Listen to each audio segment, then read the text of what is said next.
All right, welcome back to Mr. PL's with PreCal. This is Unit 1, Topic 1, Lesson 4, and we are exploring different types of discontinuity in this video. I know we talked about jump discontinuity in the last video, but we're going to go over three different ways of discontinuity in this video. So we're starting off with a piecewise function, just like the last video, and we're going to write a set of f of x is a set of three different pieces. The first piece is a cosine piece. It's clearly a trigonometric piece.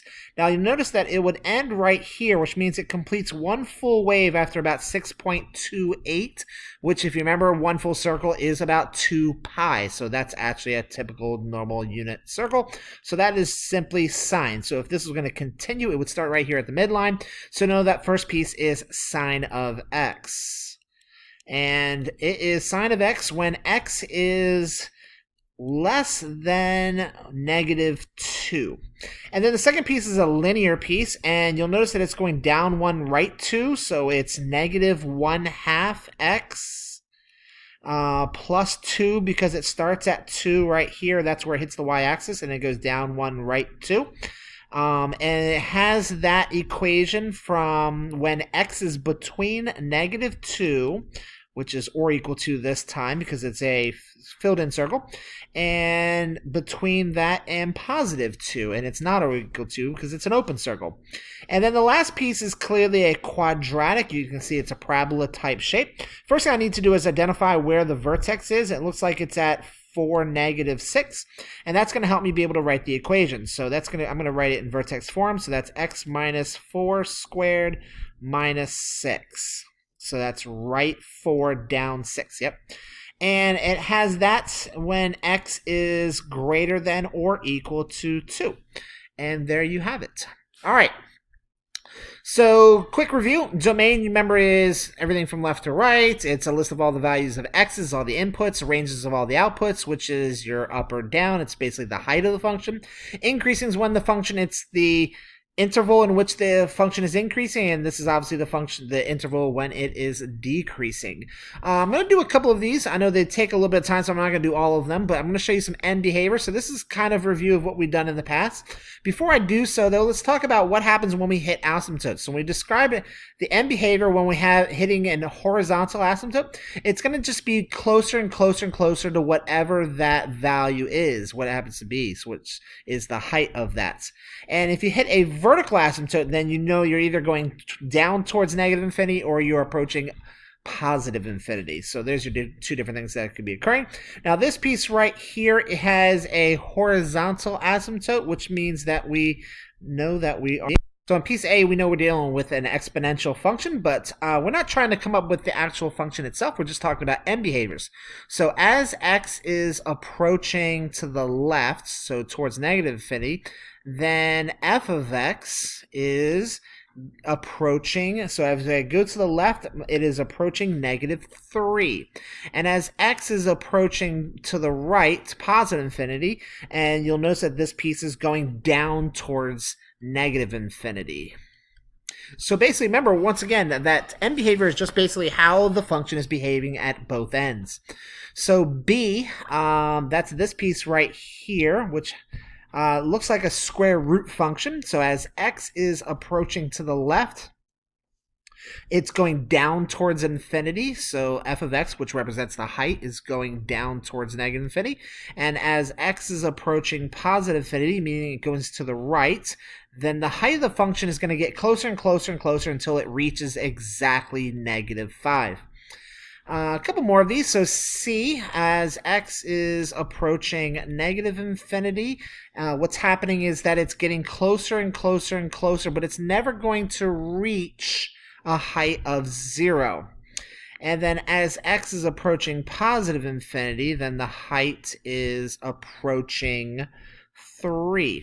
Okay, so I'm not going to write the rest of them, but I will talk us through it. So part D is also a linear piece. The further you go to the left, the closer it's getting to 3, and the closer you're getting to the right, the closer it gets to a height of 0. And then E, which looks like a logarithmic piece. So the closer you get to the left, the further you go to the left, the height is getting closer to 0. And the further you go to the right, the closer the height is getting to negative infinity. And then the last one, F, which also looks like a logarithmic function, because it looks like it has a vertical asymptote right here. The closer you're getting to the left, the further it gets to positive infinity, and the further you get to the right, the closer it gets to a value of 2. All right, so talked our way through that, and let's start talking about discontinuity. So the 3 we're going to talk about here today are this kind of case, which you can see that this is a rational function. The further it gets to 1, the closer it gets to negative infinity, and this piece gets closer and closer to positive infinity. So basically, these two pieces are getting as far away as they possibly can infinitely, which is the reason why we call this infinite discontinuity, because both these pieces are they're going opposite directions. They're getting as infinite amount of distance apart from each other. So remember, discontinuity is the fact that they're not continuous, they're not touching. Continuous is when you have a function that you can connect without picking up your pencil. This one over here is called a jump discontinuity. I know I've talked about this in the last video, and it's called a jump discontinuity because basically as the function goes this way, it then jumps. Now one has to be open, one has to be closed, or remember, it is no longer a function. And then these two graphs right here are two examples of removable, which you have basically a hole is the word I'm going to use for this most of the time. So you have one point that has been removed. That's another way of remembering that. So this would be like if this goes infinitely in this direction, it would have a domain of all real numbers except for 3.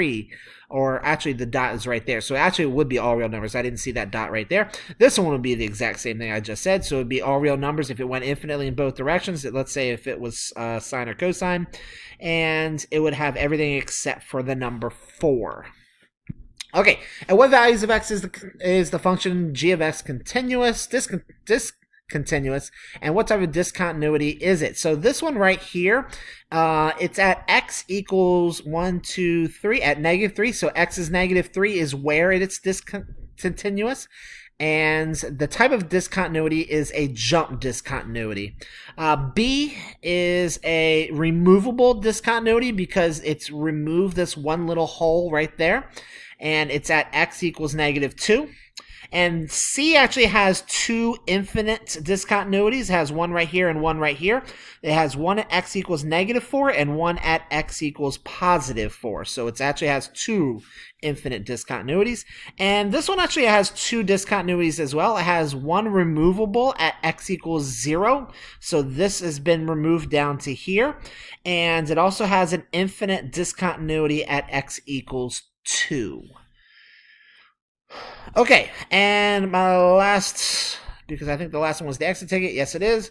So let's talk about this piece down here, because the exit ticket is very much like this that you just saw a second ago. So the domain for this, and this can be a little bit tricky. So the domain is actually everything that is less than 1, 2, 3, 4, 5, 6, except in which x cannot be -1, 2, 3. Let me just make sure I had that right. So here's the axes 1, 2, 3, 4, 5, 6. Yep. So x domain can be anything less than 6 or equal to, sorry. Only thing that it can't be is -3 because there's a hole right here and there is no other place where it went to. Now, if there was like a solid dot right here, then it would just be everything that's less than or equal to -6. Range actually can be a little bit easier in this case. The reason being is because I'm only going to look at this piece right here, this logarithmic piece, which basically would have a range of all real numbers. So I don't even care about these two pieces. But the reason why it's not all real numbers is because 0, which is not on either of the other pieces as well. So x cannot be 0. It is increasing twice. So it's increasing during this interval right here. So anytime x is less than -1.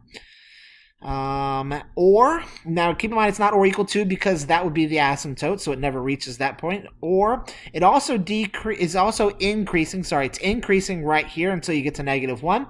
And it's also increasing from -1, anytime x is between -1 and, I put an or equal to by accident, And what number is this? That would be 1, 2.